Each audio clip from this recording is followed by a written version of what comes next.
देखिए हम लोग पढ़ेंगे एड्रेनर्जिक रिसेप्टर्स के बारे में। ठीक, जो एड्रेनलिन के रिसेप्टर्स होते हैं दो टाइप के होते हैं, अल्फा रिसेप्टर्स, बीटा रिसेप्टर्स, और दोनों ही क्या होते हैं, जी प्रोटीन कपल रिसेप्टर, जीपीसीआर होते हैं। और वही जीपीसीआर के काम करने के तीन तरीके होते हैं, या तो कैल्शियम चैनल्स को ओपन करो, या फिर साइक्लिक ईएमपी के लेवल को ऑल्टर करो, या फिर आयन चैनल्स को ओपन करो।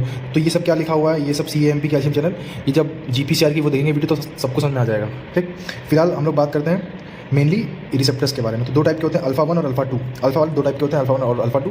बीटा वाले होते हैं तीन टाइप के, बीटा 1, बीटा 2, बीटा 3 रिसेप्टर्स। चाहे अल्फा रिसेप्टर्स हो या बीटा रिसेप्टर्स हो, दोनों एड्रेनलिन के लिए ज़्यादा सेंसिटिव होते हैं as compared to non adrenaline in general. जैसे कि जो बीटा 3 वाला होता है वो नॉन एड्रेनलिन के लिए ज़्यादा सेंसिटिव हो जाता है, बट इन जनरल हमेशा क्या होता है, एड्रेनलिन के लिए ज़्यादा सेंसिटिव होते हैं और नॉन एड्रेनलिन के लिए कम होते हैं। ठीक, अब देखें, हमें ध्यान रखनी है पोजीशन। सबसे पहले जो अल्फा 1 रिसेप्टर्स होते हैं ये पोस्ट जंक्शनल होते हैं, मतलब पोस्ट सिनेप्टिक मेम्ब्रेन पे, मतलब इफेक्टिव ऑर्गन पे होते हैं बेसिकली।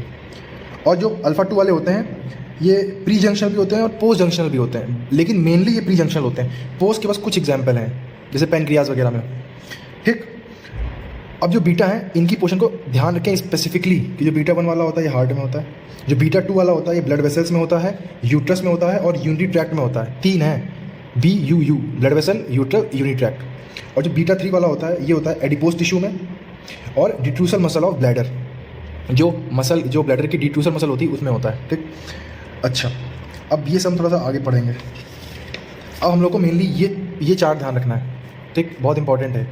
अल्फ़ा और बीटा में फंक्शन देखिए, जो अल्फ़ा वाला होता है, अल्फ़ा रिसेप्टर के थ्रू जब एड्रेनलिन एक्ट करता है तो वो आर्टीरियोल्स और वेन्स में कॉन्स्ट्रिक्शन करता है, लेकिन जब वो बीटा के थ्रू काम करता है तो वो इन्हीं आर्टीरियोल्स और वेन्स में डायलेशन करता है।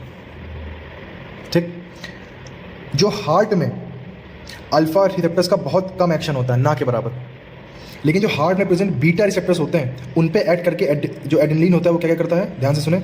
वो एक तो कार्डियक स्टिमुलेशन को इंक्रीज करता है। कैसे? तीन तरीके से।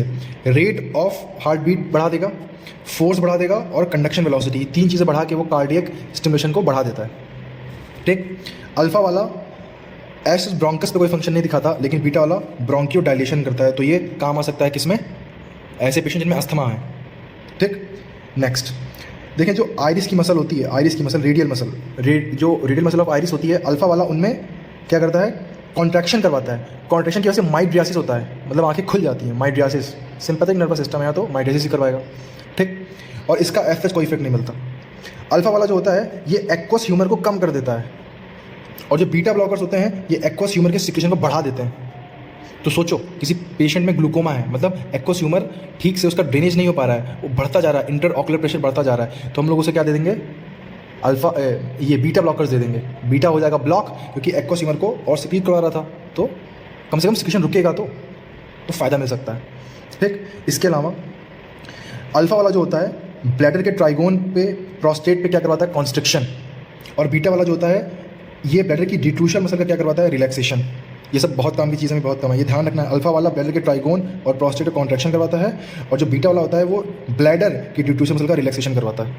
ठीक, अल्फा वाला यूट्रस का कॉन्ट्रैक्शन करवाता है, बीटा वाला रिलैक्सेशन करवाता है। ठीक, अल्फा वाला जो होता है ये इंसुलिन के सिक्रीशन को इनहिबिट कर देता है, इंसुलिन के सिक्रीशन को इनहिबिट कर देता है, और बीटा वाला जो होता है ये माइल्ड सिक्रीशन ऑफ इंसुलिन करवाता है, mild secretion of insulin plus glucagon. ठीक, लास्ट अल्फा वाला जो होता है ये मेल सेक्स ऑर्गन्स में मेन का क्या फंक्शन है, इजैकुलेशन करवाता है, और ये इजैकुलेशन में ऐसा कोई रोल होता नहीं है बीटा वाले का। ठीक, अब एक पॉइंट एक्स्ट्रा बीटा के लिए ये है कि लीवर पे ऐड करके हाइपरग्लाइसीमिया करवाता है। कैसे? ग्लाइकोजीनोलाइसिस करवा के। मसल्स में ये हाइपर लैक्टेसिडीमिया करवाता है। कैसे? मसल्स में भी ये क्या करवाता है, ग्लाइकोजन को तोड़ता है। ठीक, और फिर उसके बाद उनसे ग्लूकोज बनता है, फिर एनरोबिक कंडीशन डेवलप होती है तो लैक्टिक एसिडीमिया करवाता है।